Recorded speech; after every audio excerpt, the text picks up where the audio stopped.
L'affaire Pellico, où ce mari qui pendant près de 10 ans organise le viol de sa femme endormie par près de 90 hommes.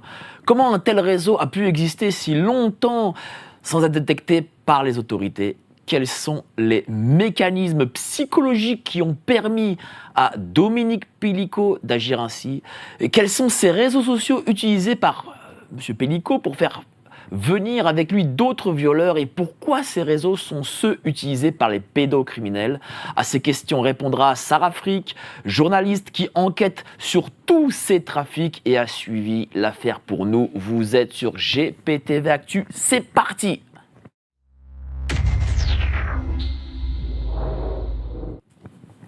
Il ne faut pas avoir peur. Bonsoir à tous, vous êtes sur GPTV Actu, la petite chaîne qui monte et qui parle d'actualité comme Apolline de Malherbe n'en parlera évidemment pas. Alors on est avec Sarah Frick, journaliste, enquêtrice, elle a vu ça pour nous. Mais avant ça, je vous présente le géopolitique profond de ce mois de septembre. Il est là, je l'ai entre les mains, allez-y, abonnez-vous.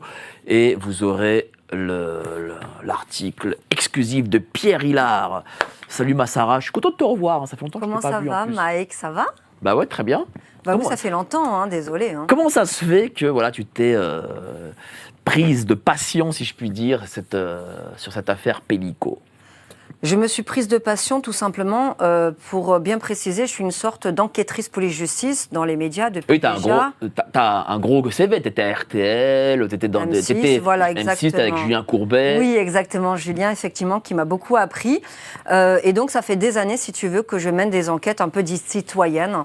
Et en plus de cela, à côté de cela, je suis ce qu'on appelle une lanceuse d'alerte pour le droit des femmes, contre les violences faites aux femmes. Et comme tu le sais, j'ai une association concernant les sans-abri, nous aidons les femmes SDF. Donc je suis très concernée par la cause des femmes. Donc forcément, moi, l'affaire de Gisèle Pellico m'a fait sortir de mes gonds. Pourquoi ? Parce qu'avec beaucoup de respect pour nos concitoyens, j'ai l'impression qu'on s'est réveillé aujourd'hui. Mais tiens, il existe des hommes au profil tout à fait dit classique, père de famille, ouvrier, médecin, infirmier, pompier, qui pratiquent effectivement le viol sur leur compagne, le viol sur autrui. Et moi, ça fait des années, alors on va en parler, toi et moi, sans souci, que j'enquête. D'ailleurs, j'ai quelque chose à vous montrer tout à l'heure, que j'enquête. Et c'est quelque chose qui existe déjà depuis des lustres. Juste pour introduire, Gisèle Halimi, une autre Gisèle, une grande dame, Madame Gisèle Halimi, en 1977, une vidéo est ressortie de l'INA, disait justement qu'il fallait lutter contre les violences faites aux femmes, et en particulier les viols. Qu'il fallait des procès non à huis clos, mais en public, pour que ces hommes puissent assumer ce qu'ils font. Nous sommes en 2024, et une certaine Gisèle, maintenant, a été la victime et aujourd'hui est l'héroïne puisqu'elle-même a demandé un procès en public. Et bravo à elle. Oui, il faudrait aussi qu'il soit filmé pour le coup. Ça aurait été bien, mais maintenant il y a des femmes qui s'occupent de les filmer en dehors. Mais alors, du coup, voilà, explique-nous un peu ce procès, cette affaire pour ceux qui nous regardent et peut-être qui ne le connaissent pas. Avec plaisir. Donc, tout a débuté avec le mari de Gisèle qui se prénomme Dominique. Dominique et Gisèle se sont connus très très jeunes, ont vécu une vie incroyable, 3 enfants, une grande, 2 plus jeunes, un grand, elle, Caroline, et un plus jeune. Tout se passait à merveille. Mais à un moment donné, Gisèle, en fait, se réveillait avec des troubles. Au niveau du corps, au niveau même des parties, si je puis me permettre. Elle avait des pertes de mémoire. Ça faisait des années qu'elle essayait de comprendre avec son gynécologue comment elle pouvait avoir des douleurs étranges alors qu'il ne se passait rien pour autant. Elle essayait aussi de comprendre pourquoi elle avait des pertes de mémoire. Elle pensait profondément qu'elle commençait un Alzheimer. Elle était à 2 doigts de se faire interner quand même. Ça va loin. Jusqu'au jour où M. Dominique Pellico, je ne vais pas dire M. Dominique tout court d'ailleurs, a décidé en fait d'aller filmer sous les jupes de ces dames. Et heureusement, je lui rends hommage à cet homme. Il existe des hommes bien, il ne faut pas croire. Beaucoup d'hommes bien. Il faut le rappeler par rapport à l'affaire et tout ce qu'on est en train de citer. Sûr. Beaucoup d'hommes sont des hommes de valeur et sont des protecteurs. Un agent de sécurité a vu ça et a décidé de sanctionner et d'appeler directement la police. Et là, ils se sont rendus compte que Dominique prostituait sa femme, malgré elle, on va y arriver, mais surtout qu'il avait des antécédents, Dominique. Il y avait d'autres affaires dans la... Lesquelles, par exemple ? il y avait effectivement le viol d'une agente immobilière avec une tentative de meurtre, et c'était lui. Une autre affaire où malheureusement la personne est décédée, pareil, un viol avec une... Et là, elle est décédée. Là, ils sont en train de regrouper les affaires, parce qu'il y avait quand même des traces ADN. Parce qu'il n'est pas bien... En plus, il n'est pas fut-fut. Donc, à partir de là, la vérité, malheureusement, est dévoilée. C'est-à-dire que Gisèle... J'ai fait attention aux mots que j'utilise parce que c'est quand même terrible, a servi un peu de poupée en plastique, les poupées qu'on achète dans les magasins pour assouvir ses désirs. Là, en fait, c'est vraiment son corps. On lui a volé son corps, ses organes, son intimité et sa vie. Alors, on va en revenir, mais donc ce monsieur, il filmait sous les jupes des femmes. Et tout à fait. Dans les supermarchés, il a fait ça combien de temps et comment ça se fait qu'il a fini par être attrapé, mais au bout de combien de temps c'est ça le problème, c'est qu'on ne sait pas. Et, je veux dire, combien de vidéos il a pu vendre sur le darknet, ça on ne le saura pas finalement. C'est-à-dire quoi? C'est-à-dire que des gens qui filment comme ça et qui vendent un peu tout au noir. Ah oui, il y a en fait il y a deux utilisations. L'utilisation personnelle pour assouvir ses plaisirs. Je pense que tu imagines bien de quoi je parle. D'accord. Et ensuite, ils prennent ces vidéos, ils vont les vendre sur des réseaux dits pirates comme Telegram. Bon, M. Pavel, maintenant, va être obligé, et c'est pas plus mal, de donner certaines identités. Faisons attention aux affaires qu'on dénonce quand même. Il y a ce genre d'affaires qui sont graves. Et ensuite, effectivement, sur des sites, et là on y arrive, comme CocoGG. D'accord? Mais il y a un autre site dont je vais te parler, moi. Et je voudrais... Alors, qu'est-ce que c'est CocoGG déjà? Alors, CocoGG, à la base, c'est un site de rencontre pour adolescents. Hein. D'accord. Où des adultes y vont, mais sous des noms fallacieux. Voilà, c'est ça. En fait, après, je vais te montrer quelque chose que j'ai essayé avec une fausse identité. CocoGG est un site de rencontre à la base pour adolescents. Et je vais dénoncer un autre site qui est encore ouvert, c'est Rencontre Ado. Ça porte bien son nom. D'accord. Sur ces deux sites, CocoGG a été fermé. Sur ces deux sites, normalement, vous ne devriez y trouver que des adolescents, des enfants, et tout se disant est vérifié. Le problème, c'est que vous avez des adultes qui intègrent ces réseaux, ces sites de rencontres. Et il n'y a pas que ces deux-là. Moi, j'ai testé avec une fausse identité. J'ai testé avec mon identité. Toi, en tant que journaliste, voilà, tu as testé, tu as fait un reportage dessus. Voilà, avec la production Omerta, Norman Production. Avec les amis d'Omerta qu'on salue. Voilà, exactement. On peut retrouver sur leur chaîne YouTube ou sur mon TikTok. Bien sûr. Alors, ce que nous avons fait avec les équipes, c'est qu'on a créé 3 fausses identités. On a d'abord intégré ces sites de rencontres avec nos propres identités. On est rentré, mais facile, comme ça. Alors que j'ai la quarantaine, donc rien à voir en fait. Donc... Oh non, t'as pas la quarantaine, arrête de dire ça. Non, c'est vrai, j'ai 28 ans, pardon, excusez-moi. On va dire ça. Non, vraiment. Et donc on les a intégrés, merci Mike, très facilement. Déjà, c'était assez déroutant. Je me suis dit, mais en fait, il n'y a aucune réelle vérification pour éviter aux adultes de rentrer. Ça, c'est un fait. Alors du coup, on s'est dit quoi? Nous allons prendre un profil en particulier. Je ne vais pas donner le prénom parce qu'il est encore actif, on va continuer. D'accord. Elle a 14 ans. Elle est toute mimi, mais derrière, c'est moi. Dommage. Et du coup, on s'est dit, on va tester, on va la lancer sur CocoGG et on va la lancer sur Rencontre Ado. D'accord? Et là, à partir de là, mon sourire est ironique. Des hommes sont arrivés, les uns après les autres. Des hommes adultes, bien évidemment. Beaucoup? Alors, beaucoup, mais c'est... Regarde, là, on le voit là, c'est là. Voilà. Tu peux commenter, vas-y. Alors là, c'est le compte tous les Snapchat, hommes? Voilà, de la personne de 14 ans, je vais dire le prénom. Et c'est tous les hommes de CocoGG, de Rencontre Ado, qui sont en train de rajouter la petite pour des services à caractère sexuel et payés. C'est énorme. Et dis-toi que depuis que j'ai fait cette capture d'écran, c'était il y a 2 mois, alors j'étais à 200 personnes, bon, je n'ai pas tout montré, j'en suis à 500 hommes. 500 hommes on cherchait à rencontrer une jeune fille de 14 ans. Tu veux les profils? Et pas des hommes de 18 ans, c'est des mecs de 40, 50 ans. Ouais, je vais te donner quelques profils. On en a piégé d'ailleurs. Mais oui, mais alors, je ne sais pas si on peut donner les noms. Enfin, je ne les donnerai pas. Ah, voilà, jamais. Faut pas donner. Voilà, faut pas les. Ah non, jamais. Si on doit donner des informations, et ça, je le dis à toute personne qui se lance là-dedans, voilà. C'est aux autorités. La police fait un très bon travail. La police du web, les gendarmes, font un travail fabuleux. Faites-leur confiance, donnez-leur les éléments. Non, je te donne juste les profils, bien évidemment. Bien sûr, voilà. Alors, la petite princesse a parlé à un père de famille de 42 ans qui habite vers le Gers, ça j'ai le droit de le dire. Ce monsieur donc a une magnifique moto, je m'en rappelle, une moto vraiment de course. Donc la petite, elle s'est dit « Waouh, incroyable la moto, mais c'est pas possible et tout, c'est incroyable ».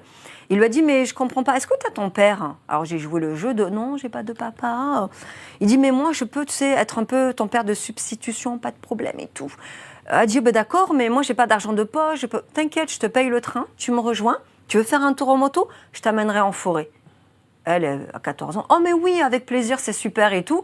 Et elle dit, mais il y a une contrepartie. Il dit, oui, tu vas bien te laisser faire dans la forêt et tu vas te taire. Sinon, je te retrouverai. Ça, c'est les messages. Les messages, C'est exactement. des messages écrits ou vocaux? C'est écrit vocaux. Là, D'accord. sur Snap, c'est vocaux. Et D'accord. sur les sites Coco GG, qui est fermé maintenant, et Rencontre Ado, c'est par écrit. Il y en a un que nous avons piégé. Le public peut aller voir sur les réseaux d'Omerta. On a envoyé une petite jeune, évidemment, de 20 ans. Et donc, ils se sont rencontrés. C'était tellement malaisant. On était à l'endroit. Toute l'équipe était là, bien sûr, ça va de soi. Mais elle a tellement eu peur qu'à un moment donné, elle est partie en courant dans la rue. Parce qu'il insistait pour la ramener. Il insistait pour la ramener. Et il lui a dit, alors là, c'était une maghrébine, j'ai jamais eu le plaisir de soumettre une maghrébine. Moi, ce que je voudrais, c'est que tu manges dans une gamelle pendant que je te tiens en laisse et je te payerai cher. Non, mais à un moment donné, il faut que les parents comprennent, qu'ils aillent voir si, par exemple, il y a Rencontre Ado. C'est pas une blague. Quand vous donnez un téléphone à vos enfants, je vous l'ai dit avec beaucoup de bienveillance, vous faites rentrer le loup dans la bergerie. Le dernier qu'on a piégé était un militaire en retraite. Voilà. Et il était très insistant, il a proposé beaucoup d'argent. Et donc, les profils, c'est des pères de famille. Ça peut être vos voisins, ça peut être votre commerçant, c'est la vérité. Il y a des gens bien quand même. En général, c'est quand même trentaine, quarantaine, cinquantaine, voire beaucoup plus. Les rendez-vous sont donnés dans des lieux vraiment déserts. Mais il y a aussi la gare Saint-Lazare. On m'a proposé de rejoindre une personne dans les toilettes publiques. Alors, je crois que le pire, ce qui m'a le plus choqué, c'est un prof de géographie. La petite princesse expliquait à ce monsieur qu'elle avait des problèmes en géographie et qu'elle n'arrivait pas à atteindre la moyenne. Donc elle demandait vraiment de l'aide sincèrement. Il lui a expliqué qu'il pouvait l'aider sans aucun problème. La contrepartie, c'est qu'il va la prendre contre le tableau. Non, mais à un moment donné, on va dire les... Là, elle ne sera pas payée, par contre. Alors, il faut bien se rendre compte que, du coup, au niveau de notre jeunesse, il y a beaucoup de jeunes qui décident d'aller en ce sens. Cet argent facile aussi. C'est ça, ce qui m'inquiète, moi, c'est qu'il y a beaucoup maintenant d'adolescents qui, à cause de l'influence et la banalisation de ces hommes qui aiment les plus jeunes, et du monde des escortes, bah du coup, elles se disent, on accepte, et ça va entretenir tout ça. On va parler de l'affaire Pellico, mais on va faire, je pense, une émission spéciale là-dessus, toi et moi en plus. Oui. Mais là, on va revenir sur l'affaire Pellico parce que ce réseau social Coco, parce qu'on a digressé, mais parce que Coco, c'est utilisé par ce monsieur Pellico. C'est aussi pour ça qu'on a digressé. Voilà, on a fait juste une petite parenthèse pour prévenir ton public sur Rencontre Ado et la présence des sommes. Maintenant, on revient sur l'affaire Pellico, je te l'accorde. C'est le même principe que Rencontre Ado sur Coco GG. Et au final, ces hommes vont effectivement se parler entre eux. Alors, dans l'affaire Pellico, pour aller violer Gisèle à son insu. Et il faut savoir qu'il y a d'autres affaires similaires. De la part de M. Pellico ou d'autres... Alors, il y a un protagoniste en particulier de l'affaire Pellico qui a violé près de 6 fois Gisèle. C'est important. Mais lui-même, du coup, a fait la même chose à sa femme. Et d'ailleurs, il faut savoir qu'à un moment donné, les somnifères, ce qu'ils utilisent du moins, le corps va finir par s'habituer, c'est très important. Donc, ils vont monter les doses. Mais c'est lunaire, elles auraient pu mourir en plus. Donc ils ont fait exactement la même avec la femme de ce monsieur, qui est en retraité pour le coup. Ils verront dans la liste des 51 alors qu'ils sont 90, enfin 87 exactement. Ce même monsieur a fait la même chose et c'est Dominique Pellico qui est venu violer sa femme. Et après ils se sont mis à deux à la violer elle aussi, sauf qu'elle ne veut pas déposer plainte. Mais alors, pourquoi ? Tout simplement pour ne pas vivre ce que vit Gisèle. On va y arriver, mais aussi pour préserver sa famille et ses enfants. Et il y a au moins 4 autres affaires que moi je connais. En France, c'est exactement la même chose, mais les femmes ne veulent pas en parler pour les 2 raisons que je viens de te citer. Premièrement, préserver, parce que c'est leur monde qui s'effondre. Elles n'ont même pas envie que leurs enfants sachent ça. C'est quand même à la base leur père. Donc ça, c'est une chose. Mais quand on voit comment est traitée Gisèle, excuse-moi, par rapport aux avocats de la partie adverse, t'en as une qui fait un TikTok qui danse sur je sais pas quoi, non, ça n'a pas de sens, elle dit vouloir répondre à une attaque. D'ailleurs, ça serait bien d'arrêter de la cyberharceler, parce que ça, c'est pas la solution, et de la menacer, peu importe ce qu'elle a dit, elle ne mérite pas ça. Maintenant, on peut effectivement dire qu'on n'est pas d'accord, il faut faire la part des choses. Et les autres avocats, effectivement, qui commencent à dire oui, mais alors, Elle était en train de bouger une main, elle était quand même à essayer de se retourner. Oui, mais en fait, elle est sous médicaments. Donc, il peut arriver plein de choses sous médicaments, à un moment donné. Et il y a quand même des avocats qui sont en train de lui demander ses habitudes sexuelles. Mais c'est déjà qu'on lui a pris son corps, son organe principal, sa vie, son mariage, on est en train de décortiquer comment elle fait l'amour. Non, mais on en est là quand même. Et on est en train de supposer que potentiellement c'est un fantasme de Gisèle également. Et parce que tu as parlé de plusieurs affaires, est-ce que ça signifie qu'en fait, il pourrait exister des réseaux là-dessus? Alors, des réseaux. Les réseaux, pour moi, d'accord? Vas-y, ouais. Les réseaux se forment à partir du mari. Mais la preuve qu'il y a un réseau. 87 hommes, c'est un réseau. Hein. Donc effectivement, tu as par exemple le mari qui décide que voilà, il va faire violer sa femme, parce que c'est vraiment le fantasme du viol. C'est quelque chose qui a toujours existé, hein, et qui prend de l'ampleur maintenant, à cause de certains aussi influenceurs masculinistes qui disent que quand la femme, écoute bien, il y a un avocat qui l'a repris cet argument, c'est les masculinistes. Quand la femme ne dit pas non, bah c'est un oui. Donc Gisèle n'a pas pu dire non, donc c'est un oui. Ça, tu verras certains influenceurs sur TikTok qui font la promotion et des formations pour ça. Bon.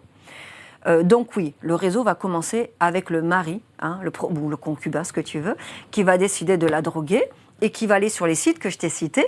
En général, c'est CocoGG, Rencontre Ado et Telegram. Il y en a sûrement d'autres. Je ne les ai pas encore testés. Et du coup, à partir de là, mais t'hallucines. Tu as des gens, mais ça peut être, je te dis, ton ami, ça peut être un commerçant. Là, dans la liste, on a comme un infirmier, on a un pompier, on a effectivement des entrepreneurs, on a un ouvrier, on a un chômeur. Il y en a quand même un qui a le sida, le VIH. Il l'a violée à de multiples reprises sans protection. C'est-à-dire que son mari a... Mais tu te rends compte, son mari a accepté ça. Il a fait ça pour l'argent ou c'est juste un fantasme? Non, c'est du fantasme. Non, c'est vraiment... Il y a vraiment cette culture du viol, malheureusement. Et je te dis, tu regardes les réseaux sociaux comme TikTok, ils en font la promotion. Et après, ces jeunes... TikTok est quand même les réseaux sociaux des adolescents.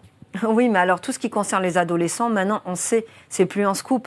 Tout ce qui concerne les adolescents, tu as les adultes qui sont dessus. Et la preuve avec TikTok, il y a plein de vidéos hyper sexualisées où tu as quelqu'un qui prend un concombre. Alors bien sûr, c'est un concombre, donc l'algorithme de TikTok ne va pas te l'enlever. Elle est en train de faire quelque chose au concombre. Et pour ça, elle va toucher l'argent. C'est la vérité. C'est comme ça. C'est fou quand même, parce que c'est-à-dire que tout ça passe au vu au su, alors que lorsque l'on pourrait faire des émissions sur des sujets de société, sur la crise sanitaire, sur des choses comme ça, eh ben, évidemment, ça, c'est supprimé dardard, quoi. Pascal Praud, qui adore parler des femmes voilées à Toulouse qui montent dans un bus, mais tu sais quoi, ça? C'est des mères de famille qui vont juste accompagner des enfants. Ça a toujours existé. Qu'est-ce qu'il y a? C'est surprise maintenant?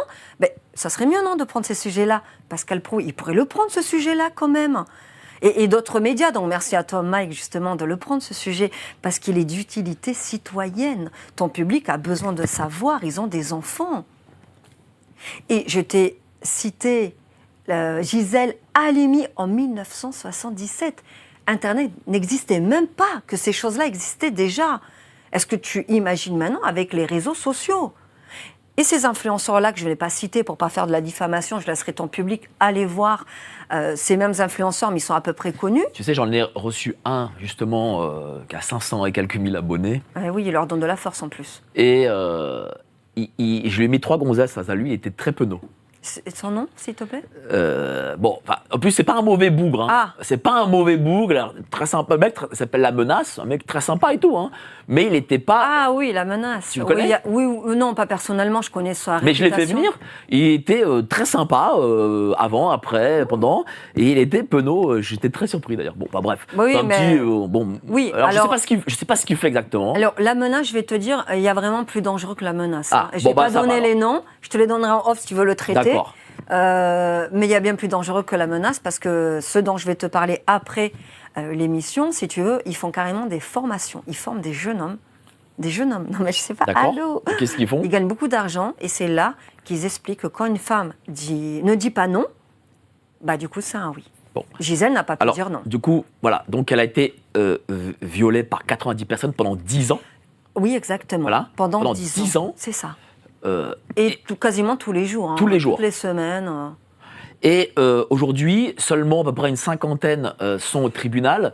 Est-ce qu'on sait pourquoi les autres 40 autres ne le sont pas? C'est un problème d'identification. Alors, comment on peut avoir le chiffre de 87 si on ne peut pas aller au bout de l'identification? Je ne le sais pas, je ne le comprends pas. Je suis en train d'étudier la question parce qu'il y a un truc qui me dépasse.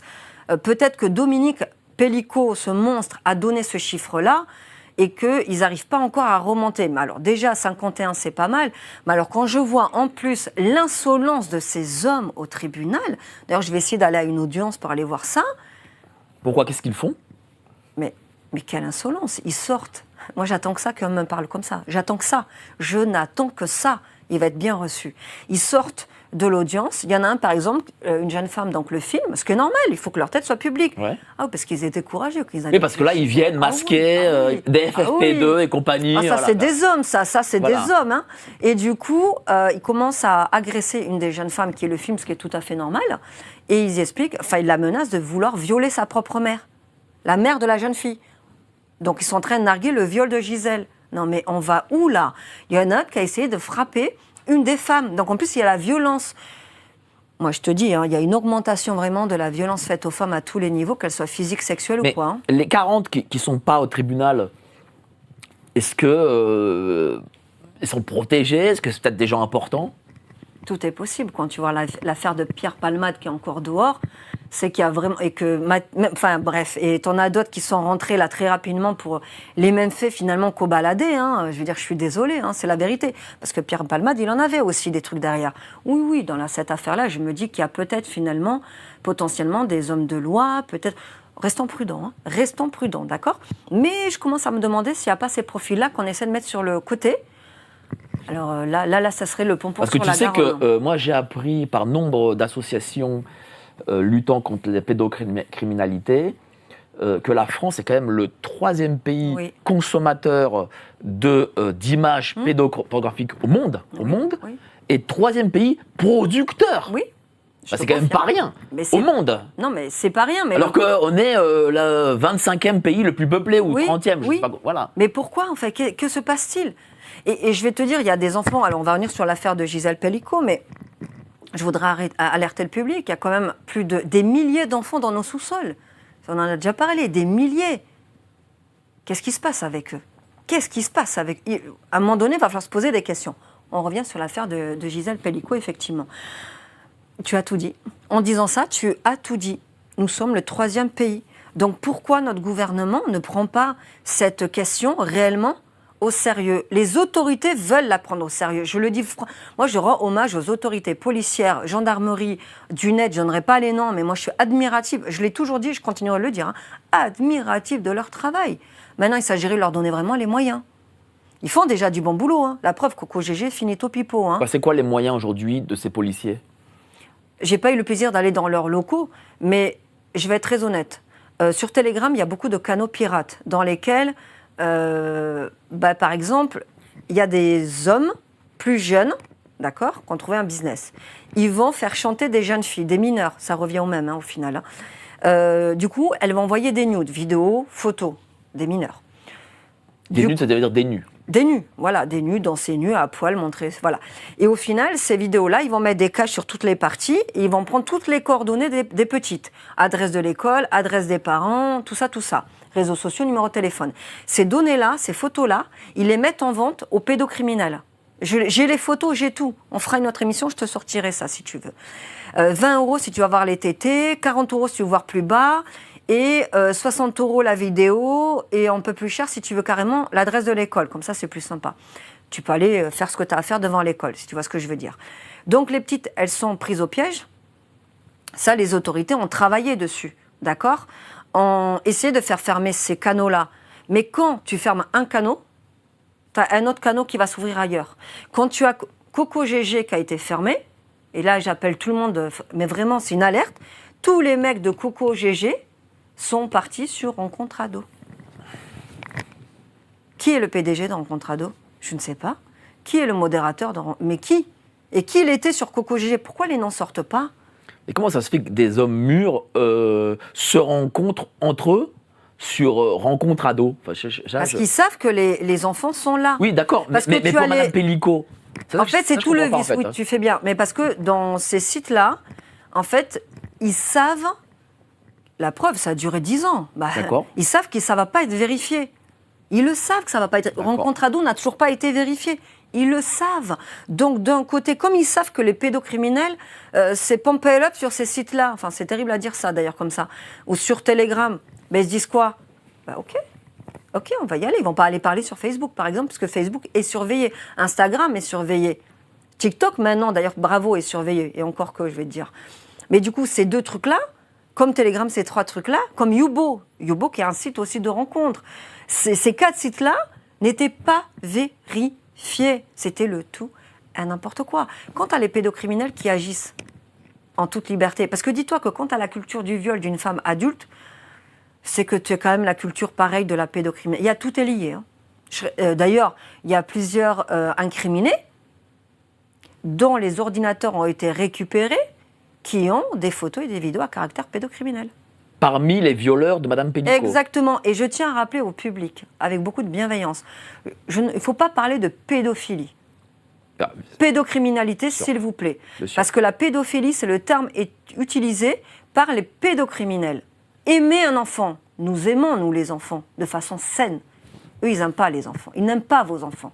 Ils les aiment différemment. Pédocriminels. C'est bien important. sûr. Alerte Info.